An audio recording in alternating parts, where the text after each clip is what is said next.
Hello, my name is Richard Osborne. I'm Professor of Public Health at Deakin University in Melbourne, Australia. Today I'm going to talk to you about health literacy.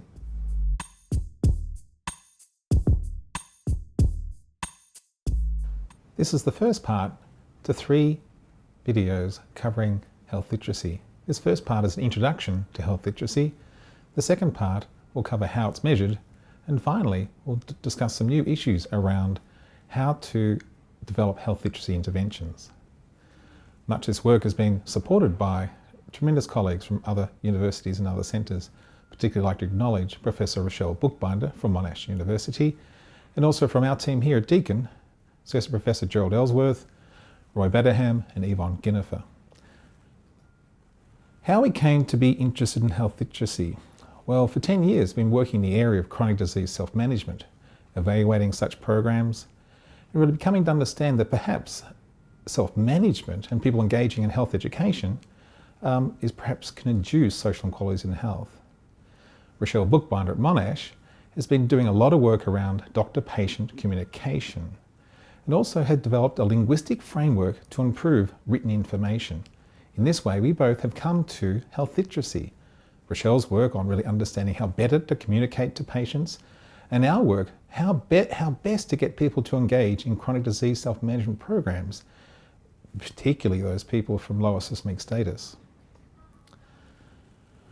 We developed a questionnaire called the Health Education Impact Questionnaire.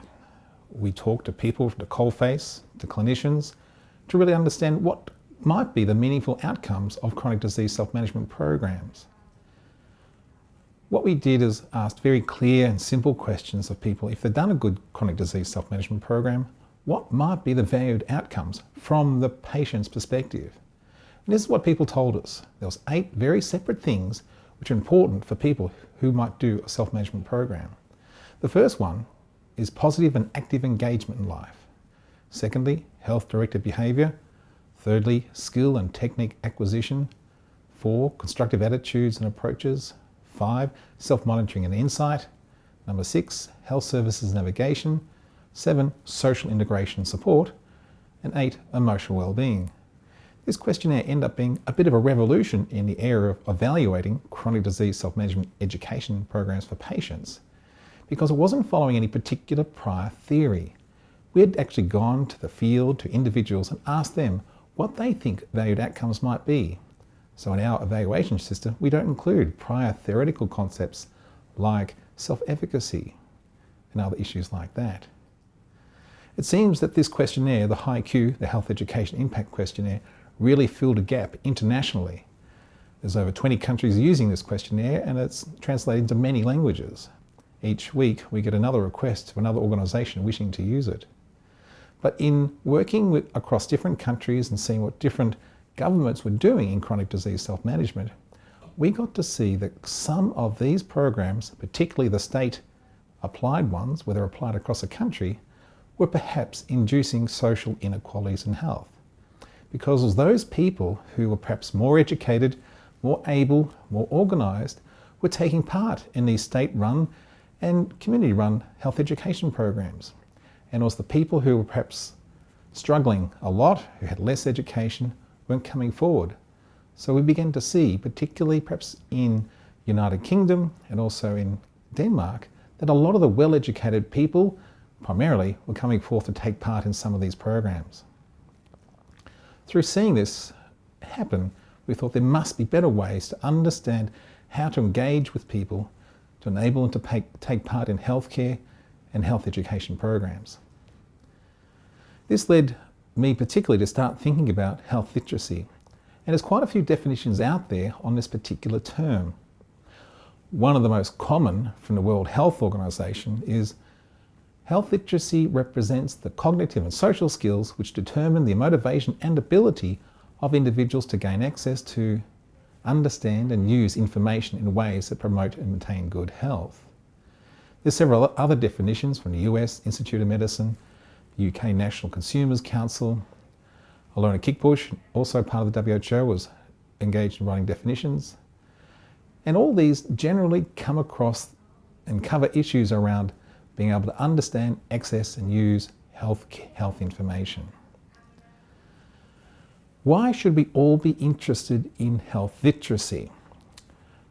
I assert that this is very important for all healthcare providers and educators to be thinking about it. Different people in our community have a whole range of access to health services. They have a range of health education backgrounds or exposure to health information. They have different individual opportunities to make decisions about health and behaviours that they take. And also, there's different cultural expectations and community resources and a whole range of limitations that people may have. We think across all these determinants of a person's ability to engage in healthcare, that health literacy is really an important mediator. And this can actually help us to understand how to develop interventions to improve equitable outcomes across our communities. Health literacy is important because clinicians need to know a person's capacity to process and understand health information to be able to communicate with them effectively. Policymakers need to understand the community's capacity to gain access to and understand health information and be able to set appropriate policies and provide appropriate resources.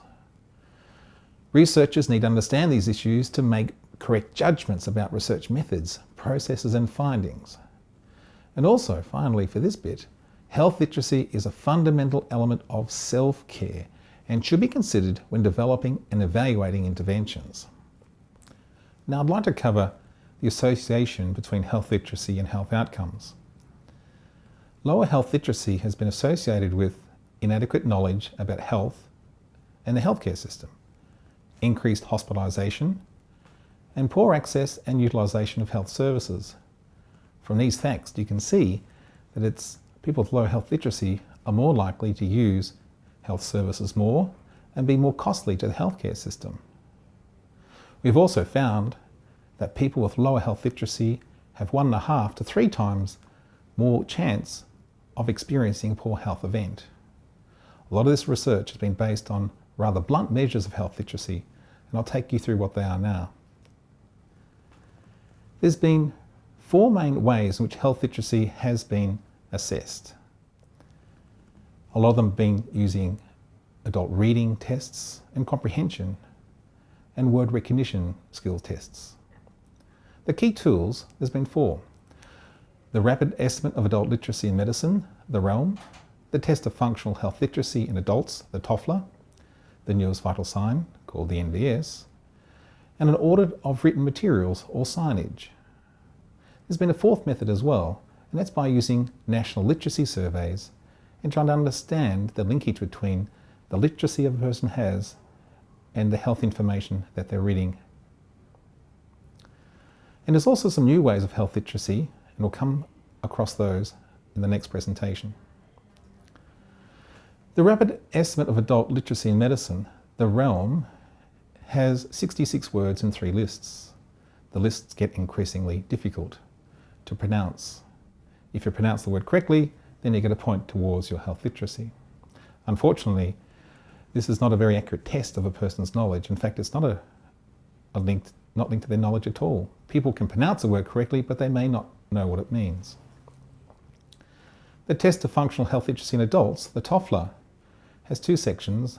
One is numeracy, and it involves a person reading a medication label, and then it asks a few questions. For example, one question is, if you take your first tablet at 7 a.m, when should you take the next one? And a person needs to work out when that is. The other part of the TOFLA is reading comprehension, and it's got 50 items. For example, a person might be asked, your doctor has sent you to have a blank x-ray. The person fills in the blank. Is it a stomach x-ray, a diabetes x-ray, a stitches x-ray, or a germs x-ray? So this helps to understand a person's health literacy. The next one is a Newest Vital Sign. A person is given an ice cream label and they're asked to fill in a few questions. For example, how many calories would they eat if they eat the entire tub of ice cream? And they need to work this out by reading the label and doing some adding up. We've applied these measures to a population survey in Australia. This work was done in collaboration and led by Monash University, Rochelle Bookbinder. We interviewed 310 people in face-to-face from metropolitan regions and also from rural regions. What we found using the realm, the TOEFL and the NVS, that somewhere between about 7% and 26% of people had low health literacy, that they may need to just use low literacy materials, or they may struggle with written information. We struggled with understanding really the value of a lot of the current questionnaires and assessments, and it took quite a long time to administer face-to-face. In fact, if a person couldn't read the local language, they couldn't fill in a test. They may be very literate in their own language and could use the healthcare system very well, perhaps even through the use of their parents or their children, who perhaps speak the local language. So part of our next piece of work was to do a critical appraisal of all the available health literacy questionnaires, to critically look at what are the quality of the measurement and how well they're supposed to do their job. The first major thing we found is that, well, the definitions of health literacy that I introduced before, they weren't really reflected in most of these measures. So there's quite a big mismatch between what the questionnaires are currently measuring and the major definitions of health literacy. Quite a few countries have actually produced policy around health literacy. The US has a tremendous range of policies, as does the UK and Ireland, and a few other countries have developed substantial health policies now. So what has happened here? We've had this mismatch between what the questionnaires measure and the definitions, and yet we have policy. So what we think has been happening is that literacy and numeracy of population has been assessed. We've had the development of tests by physicians and literacy experts. Then there's been limited examination of interventions or health behaviour or compliance. And then, despite the limited evidence, policy is being produced.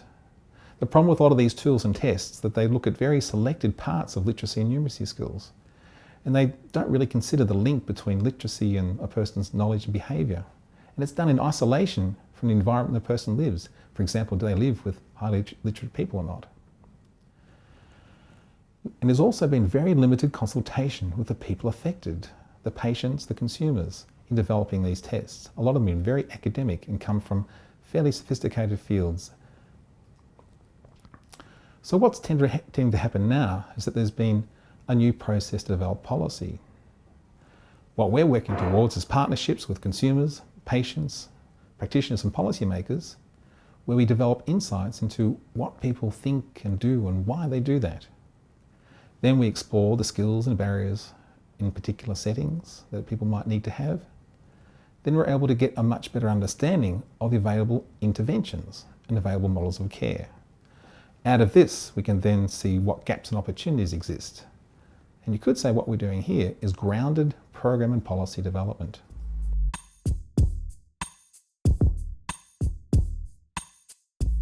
Now I'd like to take you through some exciting new approaches to measuring health literacy. Again, I'd like to acknowledge my key collaborator, Rochelle Bookbinder from Monash, and from Deakin University, Associate Professor Gerald Ellsworth, Roy Betterham, and Yvonne Ginnifer. And some of this has been funded through the Victorian Department of Health. Now, some of the cutting edge measures of health literacy, including the European Health Literacy Survey, the Health Literacy Questionnaire developed by us, the National Health Literacy Project in Thailand, also supported by our team at Deakin, and then the National Health Literacy Assessment for Children in Taiwan. The European Health Literacy Survey is an exciting 8-country project. The people involved include Professor Brand from Maastricht University, leading a large team of people. And the main project officer is Christine Sorensen, also based at Maastricht University. It's an enormous collaborative. They've started the project by evaluating and critically appraising an enormous range of literature to come up with the EU Health Literacy Survey conceptual model. What this involves is really trying to understand a person's ability to access, understand, appraise and apply health information, and what skills and knowledge and motivation and confidence a person is required to have to make the most of health information. Now they've been applying this concept in 3 very distinct settings: the cure and care setting, the disease prevention setting, and within health promotion. Out of this, the team have developed a grid across these 3 domain areas: the care and cure, the disease prevention, and health promotion, across the areas of accessing and obtaining, understanding, appraise and apply. From this, a questionnaire has been developed and applied across 8 countries in Europe. And this was recently released in Brussels at the European Health Literacy Survey. This work has provided very new and interesting insights into differences in health literacy across Europe. Now work has been undertaken to understand why those differences have been shown up, and hopefully work towards developing interventions to support different countries and different policies that can support individuals to get better access to health literacy and have better skills. The work in Australia has taken a different approach. This is a quote I'm about to give you from Søren Kierkegaard from 1859, a famous Danish philosopher. If one is truly to succeed in leading a person to a specific place, one must first and foremost take care to find him where he is and begin there. This is a motto for our work, I think. So in developing our health literacy questionnaire, we used a very grounded approach. We were really trying to seek the citizen's perspective here. We had a whole range of consultations with people who were late presenters to the hospital, general population. And also we consulted with expert clinicians and expert patients.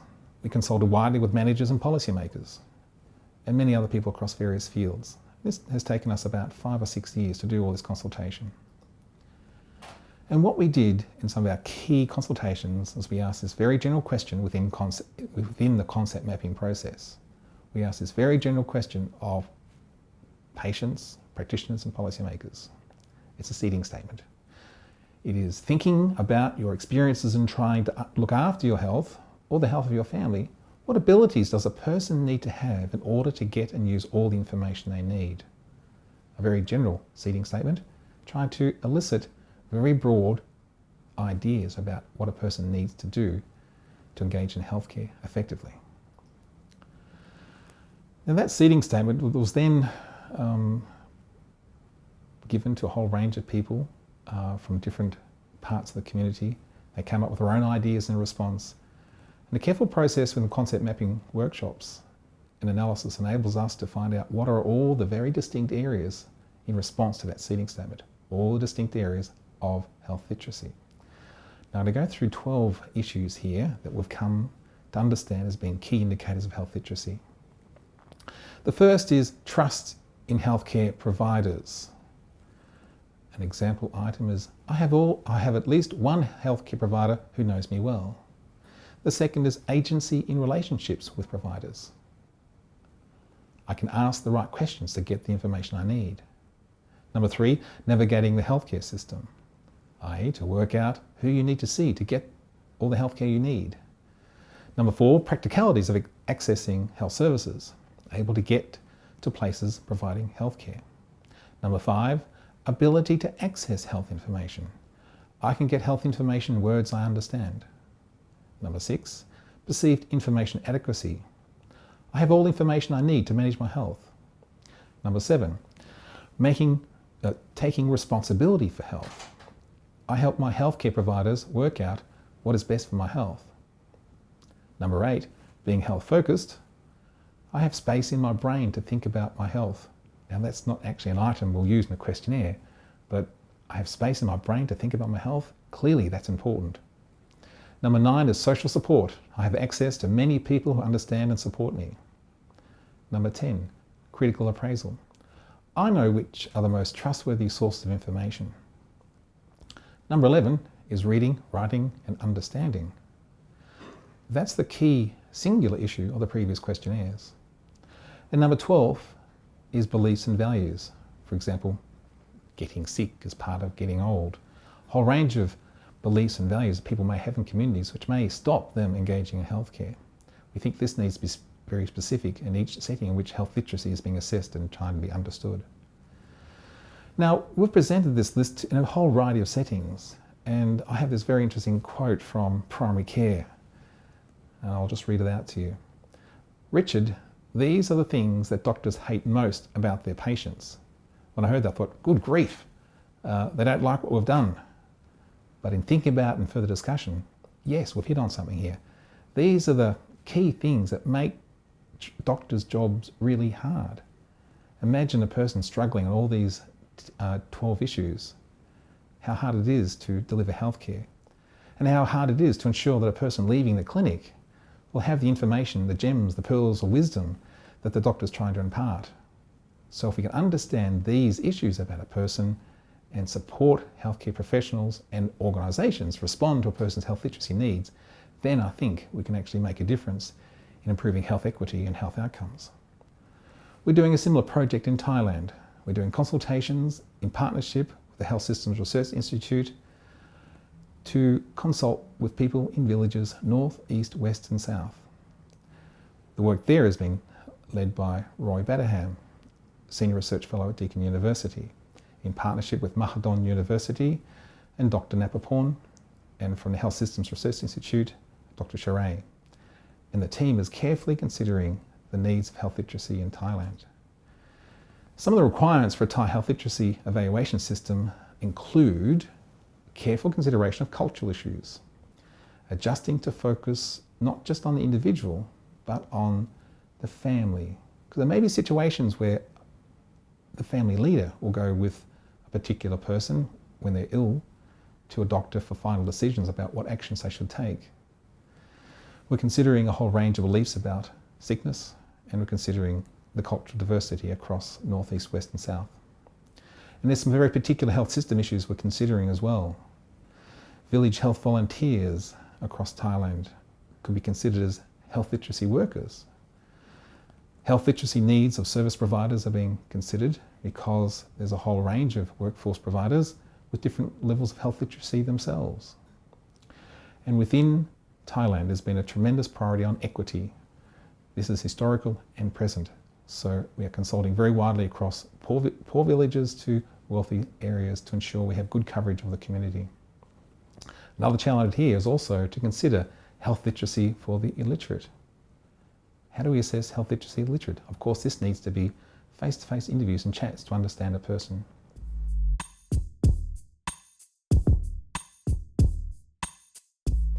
Now I'd like to cover some new approaches to developing health literacy interventions.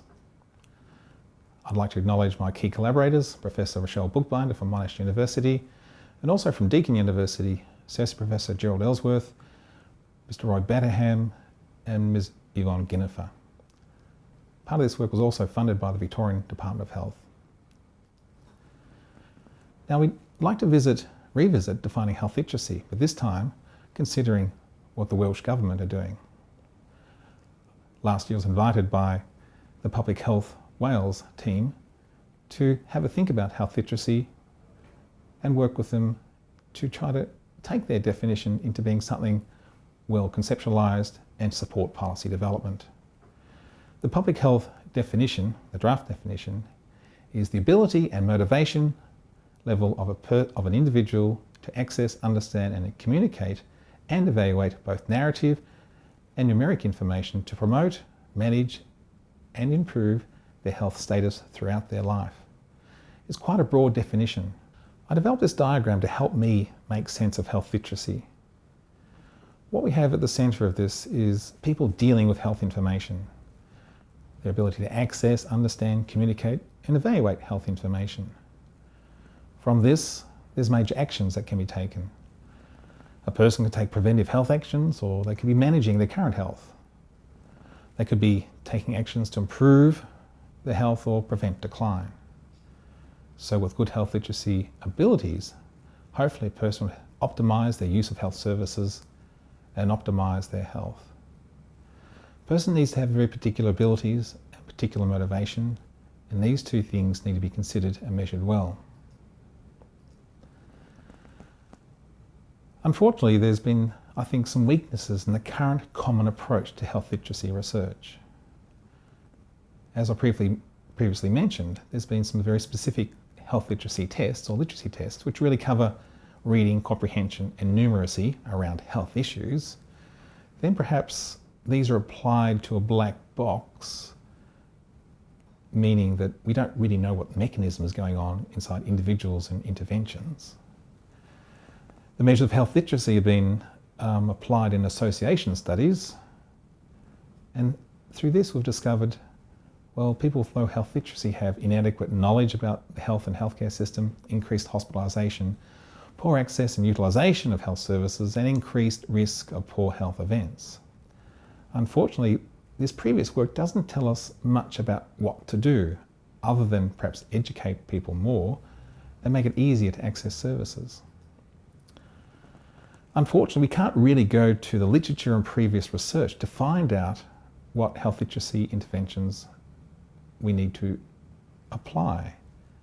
There is not much in the literature. Very little research has been done in this setting. So where do we go to develop health literacy interventions, given that we find such a strong relationship between low health literacy and poor health outcomes?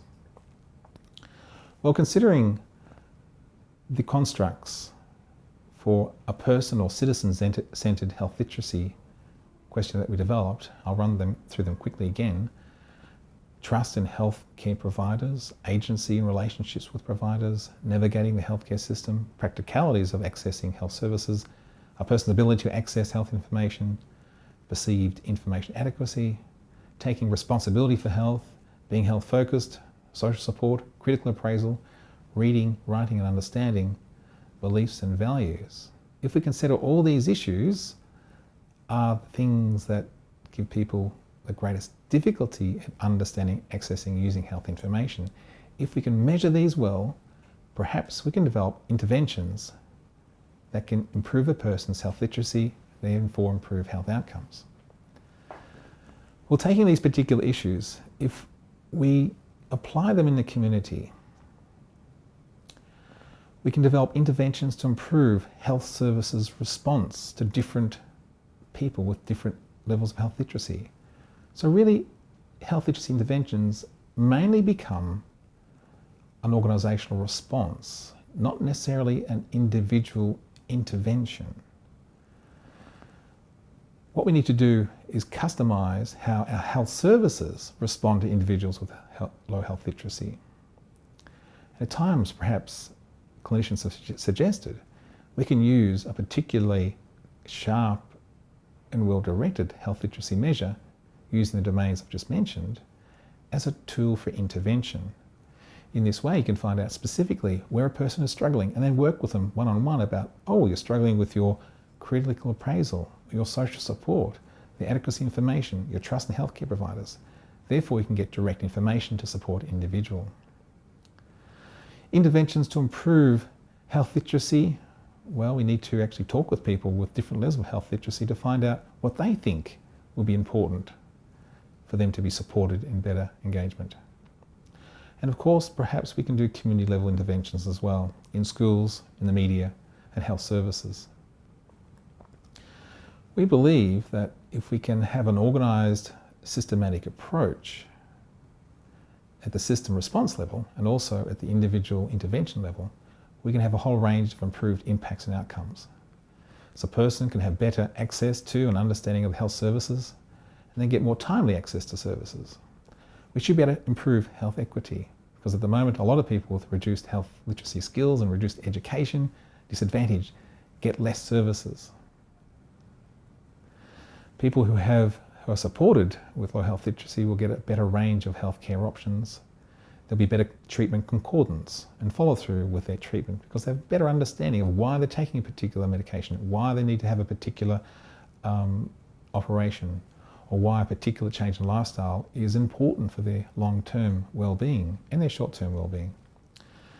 Care planning will be more efficient and more organised. Goal setting will be more focused, and pacing, a critical aspect of self-managed support where people need to carefully plan what they want to do and build up to strengthen their well-being. And considering health literacy at the service level, we believe that we'll be able to improve the provider satisfaction, the healthcare provider satisfaction. Measuring health literacy can acknowledge how challenging it is for practitioners working day to day with people with chronic conditions. Also, with health behaviour would hope that diet, exercise and smoking can be improved in individuals by us responding better to their health literacy needs and communicating better. And various other health outcomes should be improved as well. Now, our 12 indicators are providing us with clear information about the skills that adults should have to maximally engage in health services and work best with health information. So if that's what adults need, can we work out ways in which our children can have these outcomes for themselves? So where we're working is considering curriculum areas. In Taiwan, there's 10 particular curriculum areas, and we're working very carefully and closely with Professor Jiexing Liu. What we're doing is working towards improving understanding a child's knowledge, their health behaviours, their attitudes, their emotional responses and their cultural norms, and assessing health literacy from that perspective. Careful consideration of Bloom's taxonomy, having measures that can precisely measure a child's health literacy over time, with health literacy measured and really understanding a person's or a child's ability to make healthy decisions and engage in healthcare and take healthy actions. So with this measure linked to the health curriculum, we can then link to national health surveys and produce evidence-based guidelines and policies and better resource allocation. In this way, we can hopefully improve health literacy kids, so end up having the right range of skills as adults, and then be able to live healthy and productive lives. What about health literacy and education of healthcare professionals?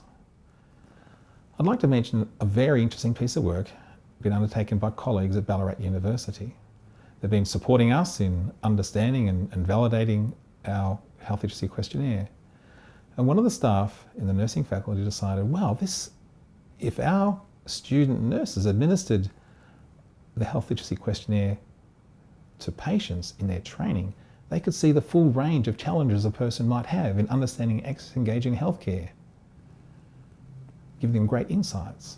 So what has been done is the student nurse is then asked to reflect on the patient's understanding and how they've been working with healthcare, and then develop an intervention for that particular patient based on their new knowledge around the 12 areas of health literacy. From gaining a deeper understanding of clients' health literacy and how best to respond to them, a more rounded practitioner should be produced.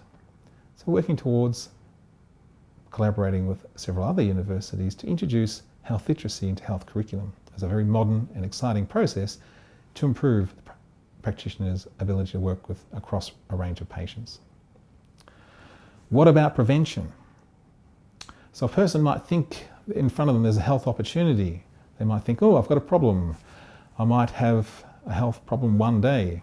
Or they might just be unaware or disinterested. There's some choices they could make. They could choose to take on the new behaviour. They could choose not to take on the new behaviour. Or they could remain unaware or unable or disinterested engaging in new health options. Is health literacy the missing link in health promotion? Do we need to have a much deeper understanding of communities' health literacy so that we can develop better interventions that can be applied across the state? This is a very interesting space for future work.